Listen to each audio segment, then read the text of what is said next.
বন্ধুরা, সুমন বিশ্বাস চাকরিহারা সেই সুমন বিশ্বাস আজকের দিনে বিধানসভার মধ্যে ঢোকার চেষ্টা করছিলেন। তবে তিনি মনের কষ্টেই কত কিনা বলে ফেললেন, এই ভিডিও না দেখলে বুঝতেই পারবেন না। তো ভিডিওটা শেষ পর্যন্ত দেখুন। বলছি আমার মৃতদেহ ঢুকবে বিধানসভায়, বিধানসভায় আমার মৃতদেহ ঢুকবে, আমরা ঢুকবই, আমরা ঢুকবই, আমরা জাতীয় পতাকায় যাই, মরে গেলে জাতীয় পতাকা দিয়ে দিব, আমরা ঢুকবই। এখন কি আটকানো হচ্ছে আপনাদের? আটকানো কেন হচ্ছে?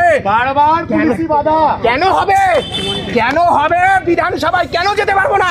এই বিধানসভা আমাদের জন্য তৈরি, এই বিধানসভা by the people for the people of the পিপলের জন্য তৈরি। কেন যেতে পারবো না? রাজ্যের এই চাকরিটা চুরি করলো কে? এই চাকরি চুরি করলো কে? বিধানসভায় কি অ্যাপয়েন্টমেন্ট দেওয়া হয়েছে কোনো? দেখুন, মাননীয় মুখ্যমন্ত্রী যিনি আমাদের মুখ্যমন্ত্রী, আমার মুখ্যমন্ত্রী, তাকে আমরা প্রথা মেনে চিঠি দিয়েছি, লালবাজার বিধানসভা সর্বত্র চিঠি দিয়েছি। সুতরাং মাননীয় মুখ্যমন্ত্রী দেখুন, চাকরিটা চুরি করলো কে? এসএসসি বোর্ড, রাজ্য সরকার। দেখছেন একটা ঘরের লোক সব ধরা পড়ছে, এই দায় তো নিতে হবে।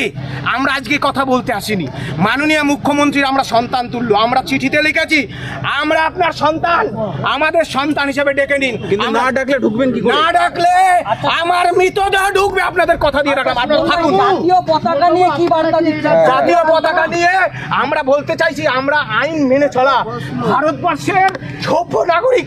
আমাদের চাকরি চুরি করেছে পশ্চিমবঙ্গ সরকার, আমাদের যোগ্য চাকরি। আজকে মাননীয় মুখ্যমন্ত্রীর কাছে আমরা এসেছি যে আপনি যোগ্যদের তালিকাটা দিন। এই পরীক্ষা আমাদের প্রয়োজনই নেই, যোগ্যদের তালিকা প্রকাশিত হলে এই তালিকার কোনো প্রয়োজনীয়তাই এই যে পরীক্ষার কোনো প্রয়োজনীয়তা থাকবে না।